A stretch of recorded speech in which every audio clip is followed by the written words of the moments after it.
Hey guys, today what we are going to be doing is drawing a skull to lay on top of our rug, and you're going to be using this page for reference. So it's double-sided. The first side is more of a line drawing.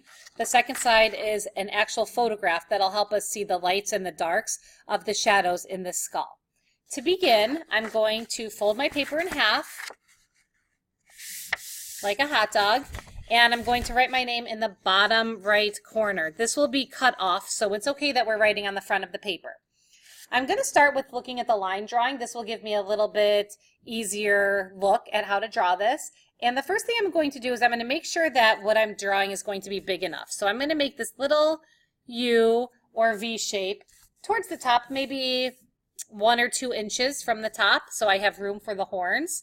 And then I'm going to do the same thing near the bottom with this little rainbow shape, which is also going to be about 2 inches from the bottom. So this will ensure that your skull will be about this big. A lot of people start at drawing up here and then they stop it right here and it's super tiny. So we want it to be a little bit larger than that. So I'm just going to look at this drawing, and the most important thing is that it's symmetrical. So you want one side to match the other side. So I'm kind of just drawing what I see here. Notice I'm drawing super lightly. That way, if I need to adjust it, make it smaller or larger, I can do that. And I want these horns to go, I don't have too much space for them, so I definitely want them to go as far to the edges as I can. I didn't leave enough space, so maybe you could leave a little bit more space, or maybe I can adjust some of this part. And then after that, I see this C shape over here, so I'm going to kind of make that come in here, duplicate it on the other side, and it kind of extends out to the eye socket. So I'm kind of working on both sides to make sure that I'm right on track. Here's where the socket, where the eyeballs will go. I'm going to come down here, and then I'll go in where his nose is. And again, these skulls that Georgia O'Keeffe found were beat up. They were on the side of the road. They might have got eaten by an animal, hit by a car. So if it's a little bit irregular, it's no big deal. They should not be exactly the same on both sides or exactly perfect by any means. There might be cracks on one side and no cracks on the other side. So now I'm just kind of going in and filling in any of the lines that I see. And you can make yours look however you want. You can adjust your cracks. Like I said, one side might have more. And then I'm going to go ahead and add some of these lines up here. And anything that I need to change or erase is easy because I'm sketching lightly. So once you have this down, you're going to use a charcoal pencil, and this gives you really, really great value super easily. So it might be beneficial to look at this side, the photograph, to see which areas are darker. You see that the nasal cavities are darker, the eye sockets are darker. There's even some little cracks in this one that you can see that you couldn't see on the other one if you want to add those to yours as well. So you can see that this area where the horns connect are darker, however you want to do it. These pencil sharpeners are also located on the middle table if you need to sharpen your charcoal pencil. You just take this to your table, sharpen it in the cup. So what I'm going to do is I'm going to outline all of these lines once I'm happy with this. It's kind of a painful noise, so I apologize in advance.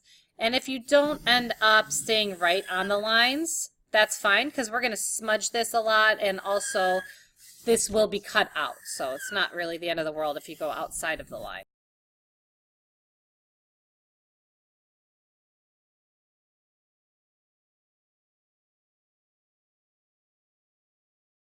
Okay, now that I am finished outlining everything and coloring in all of these areas that I want to be a really dark black, now it's time to blend it. So you can either use your finger, which I prefer, or you could use a tissue or a paper towel. So I'll show you how to do it. If you do want to use something like that, you're just going to use one finger and then wrap it in this tissue. I just feel like I have a little bit more control if I just use my finger, but I'm going to show you how to do it this way. So I'm simply just outlining all of these lines that I made. And again, it's going to be cut out, so whatever goes outside of these lines is not that big of a deal. I'm going to use my finger for this. I feel like I have a little bit more control in the blending, and it doesn't smear as much when I use my fingers. So I'm just trying to make some areas lighter and darker to show that there's depth in the skull, there's shadows on the skull that was photographed. Helps make it look a little bit more realistic. What I don't want you to do is take the easy way out and just kind of smear the whole thing, that'll definitely show. You want to just keep it restricted to certain areas. And then if you find that you have too much black in an area and it looks bad, you can always take an eraser and you can clean up the edges. So if you're interested in doing that, that is also an option. And once you're at that point, you're finished. We will cut it out tomorrow, but I think that this is all that we're going to get to today. Just make sure your name's on it and these go back in your table folders, and we will continue on tomorrow.